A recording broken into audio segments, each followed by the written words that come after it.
Well, we've got Stoke City and Spurs fans saying, what does Donley need to do to get into this side? Tom says, I feel for this bloke. Yeah, what do you think? Why not use Donley more? Stoke fans are shouting out for. Hope you well. We have got three big debates coming up. Number one is about Donley. Number two is about the fixture computer being very unfair to Stoke City. Talk more about that in a minute. And the AFL have announced playoffs could be going down to 8 places. Is that good news for Stoke, but bad news for football? And we've got our panel here to open the book on the A to Z guide of Stoke City. We're asking for your help here. A should be for who? We asked AI, and they came up with this fella. Can we do better, though? We certainly hope so, given that I hated Charlie Adams as a Premier League player. Hope you're doing well. We've, of course, got Adam, George, Liam, Carl, and Ryan. The full team are back with us as we chew over that Norwich City game and look ahead to a busy week for Stoke as they head to Middlesbrough. And then weekend games as well. Hope you're doing well, Adam. Yeah, quick word on Norwich. You should have won that, shouldn't you? Should have done, yeah. And I think it goes back to what I said a couple of weeks ago of my worry about a plan B. Gallagher obviously still not fit and has only played about half a dozen times in the last 12 months. And you look at the bench and there's not much really there. I know we're going to go talk on about Donaway, but the bench just doesn't seem to change the game, and I think that's what's missing for us at the minute. But we should have won. But I was quite happy with the performance overall and happy with the draw, but should have won. George, usually when a player has been on the bench and the manager's not using him, it suggests perhaps they might not be putting it in training. Now, we won't know the answer to that, but what do you suspect's the reason why we haven't seen too much of him? It's been quite hard staying in the team, to fair. Same with Phillips, because we've had a really good start to the season. It's been, Jono's been a bit F and F, but I think Donnelly deserves the game time. He's only come off the bench, I think, versus Sheffield Wednesday. I think hopefully get to see him more. Hopefully get to come on versus Middlesbrough. Yeah. Liam, what for you was the reason we haven't seen him? Like George said, I think it's just the start we've had that's caused the team to stick with what we've got at the minute. It's a long season. I think he'll get plenty of time. I would have dropped him for Jono, but then Jono had a pretty decent game, I thought, against Norwich. So he'll get plenty of time. They all will. You know, it's like as soon as we get to winter and the games come thick and fast and everyone's getting injured, they'll all get plenty of a run out. Okay, this tweet from Stokey17 we should have won that. Final ball and efforts on goal are well below what we need, and how we don't use Donley, prolific last year in goals and assists, when that's what we're crying out for, is just beyond me. Very disappointing. Yeah, I mean, look, we're still high-flying the table, Carl, but do you understand people's point of view when we aren't seeing the ball hit the back of the net, why they want it freshened up?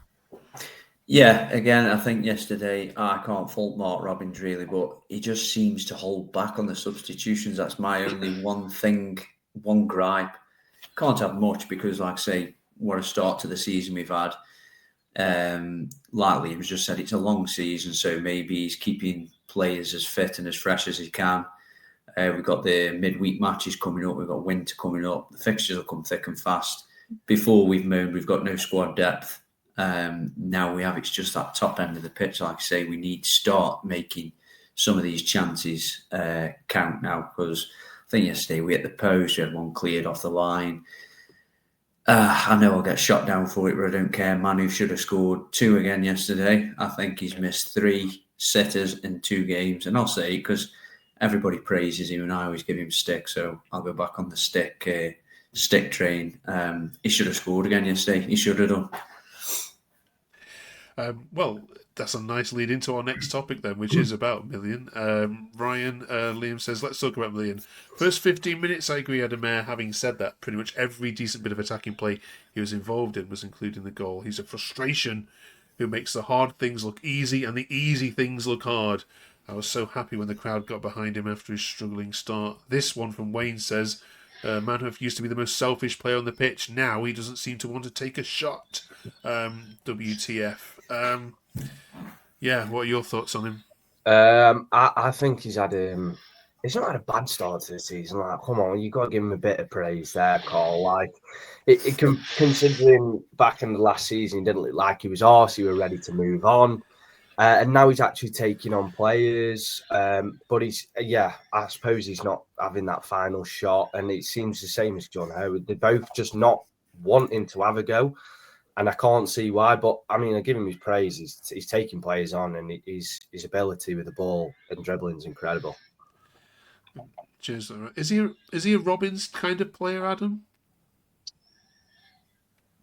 Yeah, I think so. I think the frustration that you feel with him is that everybody knows what he can do. We've seen it. We talked about the game.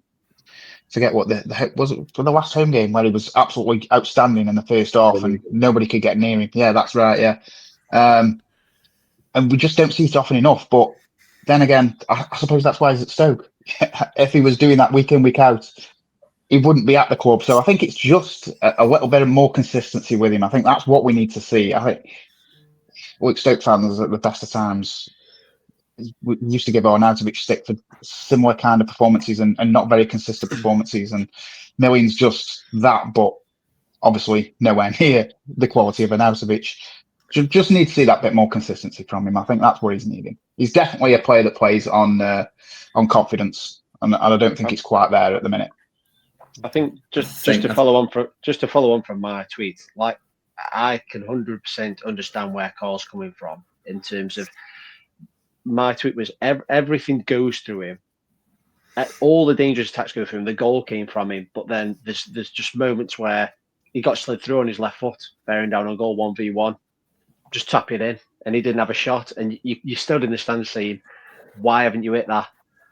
And like I said, the easy things he makes look hard, the hard thing he makes look easy. He drives you insane, but everything goes through him. That's a spot on summary, really. I was just going to say that Liam who tweeted that I should get him on. He talks a lot of sense. once that's happened. Yeah. George, who else stood out for you in the Norwich game before we move on to talk about the games this week? I think Radio's really good in the midfield again. I think he's looked absolutely brilliant so far since he's come in. I really like him in the midfield. I think he's been really good so far, Radio. Yeah, good stuff. Sekou and Wilmot as well. Sekou needs a shout out. I was just about to say the same thing. Sekou's been outstanding this season. He's considering the woeful end of last season he had. What Robbins must have shook him in a pot and said, "Come on, do something." If you watch that player, he always shows for the ball everywhere on the pitch. Okay, technically sometimes he gives the ball away, sloppy passes, but he always shows for the ball, unlike most of our players. Yeah. Okay. Right, 2 away games then, Carl, this week then, for Stoke to get their teeth into. Boro away, first of all, which, of course, by the time you watch this back, will all be over, and then Blackburn away on Saturday. Could you be the first team to beat Boro this season, do you think? It just depends. I mean, what side turns up? That side that played Norwich, we could get something at Boro. The team that played Birmingham, the team that played Derby, them teams. But then, obviously, against West Brom, we were unlucky. Yeah, why not? Why not? You're just looking back at the fixtures. I think we've had one game where I thought we just weren't at it. But if we go there, there's no reason why we couldn't get a point in the form that we're in at the minute. You've just got to take the game to them, haven't you? It's a tough ask, but go for it. And last season's game, Liam, against Blackburn, was a case of, I think Blackburn just came at you, and absolutely battered you, and you ended up taking all 3 points. It was on an evening game as well, if I remember rightly. It was the smashiest of smash and grabs that you'll see. Victor Johansson was just on another level. He wasn't of this planet on that day. Yeah, absolutely. The fixture computers, though, Ryan, the fixture computer hasn't been kind to Stoke at all. When we've looked at and compared it to everybody else's fixtures, I know you've got to play everybody twice, and people will say just get on with it. It's that. But in terms of travelling, you've got to go to you play 4 teams home and away across the midweek fixtures across the season. Middlesbrough's one of them. Millwall is another, home and away. Oxford United is another, and Charlton is another, with another random Ipswich game thrown in there. So there's none of the Midlands sides at all there. There's none of the Northwest ones in Preston and Blackburn. They're sending you to London and back. Well, if you nearly count Oxford as London. Yeah. 3 times. And you know how Stoke get on in London? It just knows we're a rowdy bunch, and if we go to a Midlands side, we'll end up being that rowdy bunch on a Tuesday night, and I don't think the Coppers really want that on a cold Tuesday night, do they, West Midlands?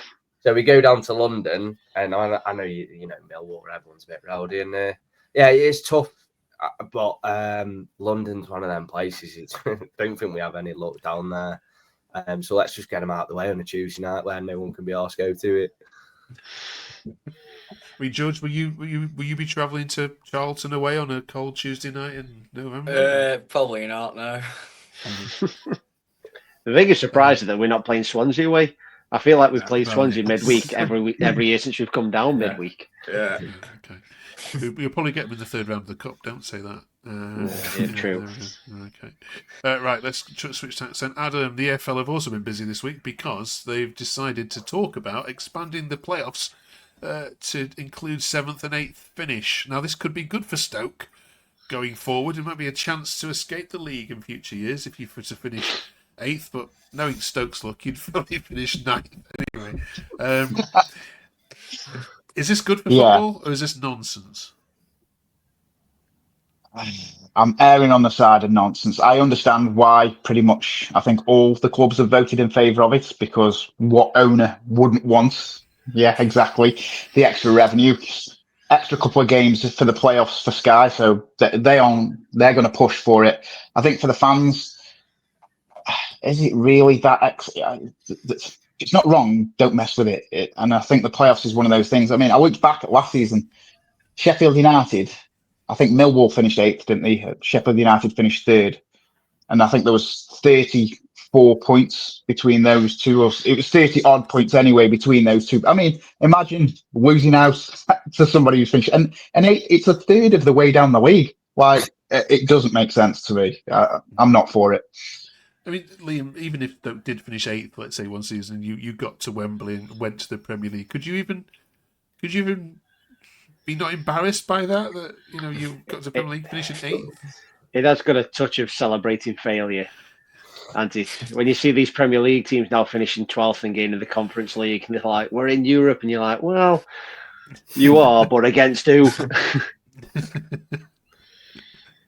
I wouldn't be for it. Celebrating some at 8th or no, I don't care. I'd still go up, and I'd still go on a rowdy one for 3 days because we've gone up. Okay. What you for it? I'm in the middle for it. I think we'll probably have a good chance of getting it, but I'm in the middle here. Okay. All right, we'll do our raters in a second. Score predictions very quickly. Ryan, score for Boro? I'm going to go 1-0 loss, unfortunately. Score for Blackburn, Carl? I think we could take some at Blackburn. I'll go for a 2-1 win. Okay. Brilliant. 3 points out of the week's not going to be bad then. To finish off then, we are starting the A to Z of Stoke City this week on this channel. We're asking each week of all the Stoke City history and all the people connected with the club, fans, owners, managers, players, past and present, who deserves to go in to the Stoke City Encyclopedia of A to Z more than anybody else. We asked AI this question. For A, we're doing surnames only before you ask.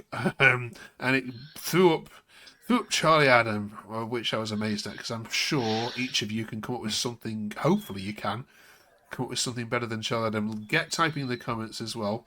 Who's the most significant person in Stoke City's history that has a letter A connected with them? George, kick this off. There's only one right answer here, guys. Okay. There's one right answer. Come on, don't let me down. George? For me, it's Arnautovic. Gotta be. Okay. Ryan? Do you know what? I don't know if I'm thinking. Asaidi. Did we have Asaidi? I think Asaidi. Goal with Chelsea. Do you know what? I was going to say. I wanted to say Arnautovic, but I like to be different, so I'm going to go Asaidi. Okay, Carl. Surnames only. Are we going? Yeah. Yeah. Okay. I'll have to go Arnautovic and that. in that if we're going surnames only, I did have another couple. It was Asmir Begovic, A, and probably the older ones. Save him for next week. Okay. The other one would have been Alan Blow. He's a bit of an old. Oh, save him for next week as well, right? Liam? Me? Yeah. I'll go a bit of a different way then. When we first come up to the Championship under Pulis, we were really up against it, and we signed Adi Akinbaye, and he really dragged us through. He wasn't the best, like he was pretty awful to be fair, but he got some massive goals and he became a massive focal point. So it's obviously on Arnautovic, but let's give Adi Akinbaye some credit. Good shouts. Adam? Arnautovic has me, I think, certainly for my generation, greatest player to play for the club for this generation. So, got to be. Okay. I want to put Arsenal in there as a chant as well, because I think games against Arsenal, everyone as a neutral look forward to Stoke and Arsenal just for the sheer housery that would come with it. It was it's always the Arsene Wenger complaining about the long grass. Yeah, brilliant. Right, away fans as well. Stoke have got some classic brilliant away fans. That's a shout as well. Right, you five, thank you very much for your company as well. Thank you very much for your company as well. We'll see you the other side of some trips to Boro and Blackburn. We'll see you, hopefully not too bruised on the other side of it. Have a good one.